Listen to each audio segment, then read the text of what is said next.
എനിക്ക് സന്തോഷമുണ്ട്. പക്ഷേ ഈ ഡെലിവറി നിഞ്ച എന്ന് പറഞ്ഞാൽ എന്താ? വളരെ പ്രധാനപ്പെട്ട പാർസലുകളും രേഖകളും ഉൾക്കൊള്ളുന്ന ഒരു ജോലിയാണിത്. എന്റെ ജീവിതം പണയം വെച്ച് സുരക്ഷിതമായി അത് എത്തിക്കുന്നു. ഒരു പോസ്റ്റ്മാനെ പോലെ?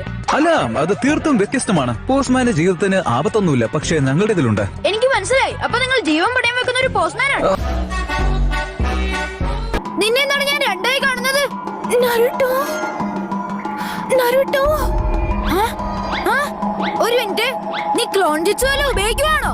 എന്നോട് മറച്ചു വെക്കണ്ട. നിങ്ങൾ ഇരട്ടകളാണോ? അല്ല. ദൈവമേ, ഇവർ രണ്ടുപേരിൽ ആരാണ് ശരിക്കുള്ള ഹിനാറ്റ എന്ന് എങ്ങനെ കണ്ടുപിടിക്കും? എനിക്ക് വട്ടുപിടിക്കുമെന്ന് തോന്നുന്നു. നിങ്ങളുടെ ശബ്ദം ഒരേപോലെ തന്നെയുണ്ട്. എനിക്ക് കിട്ടി. ഞാനൊരു ചോദ്യം ചോദിക്കാം. അതിന് ഉത്തരം യഥാർത്ഥ ഹിനാറ്റയ്ക്ക് മാത്രമേ പറയാൻ പറ്റൂ. ശരി, ഹിനാറ്റയുടെ അച്ഛന്റെ പേരെന്താണെന്ന് അറിയാമോ?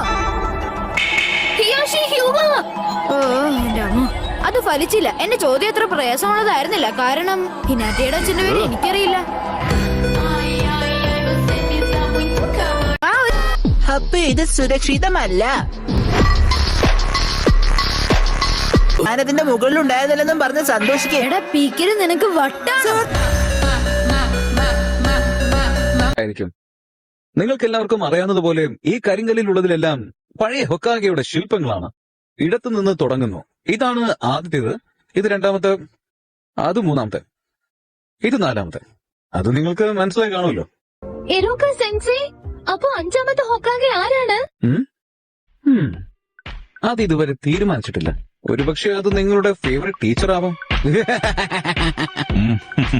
ചരിത്രത്തിന്റെ ക്ലാസ് രസകരമാക്കാൻ വേണ്ടി അവസരത്തിനൊത്ത് തമാശ പറയുകയായിരിക്കും, അല്ലേ രൂക?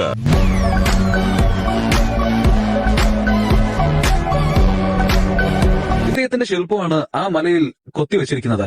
ഇദ്ദേഹമാണ് മൂന്നാമത്തെ ഹൊക്കാഗെ.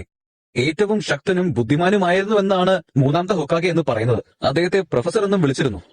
അല്ല, നിങ്ങൾ ശരിക്കും ശക്തനാണോ? അതെ, കണ്ടിട്ട് അങ്ങനെ തോന്നുന്നു. അതെ, നിർത്ത്. നിങ്ങൾക്ക് ഹൊക്കാഗെ എന്നുള്ള പട്ടം കിട്ടിയാൽ അതിന്റെ അർത്ഥം ഒന്നേ ഉള്ളൂ, ഈ നാട്ടിലെ ഏറ്റവും ശക്തൻ നിങ്ങളാണെന്നാണ്. അതെയോ? എങ്കിൽ അഞ്ചാമത്തെ ഹൊക്കാഗെ ഞാനായിരിക്കും. ഞാൻ ശക്തനും സുന്ദരനുമാണ്. ഇപ്പോഴുള്ള മാർക്കിന് നിനക്കത് സാധ്യമല്ല.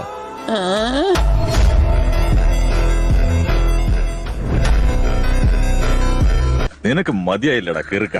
ലോഡ് ഒരോച്ചിമാർ എനിക്ക് തന്ന ഈ ശരീരത്തെ നീ ഇപ്പൊ അഭിനന്ദിക്കുന്നുണ്ടോ?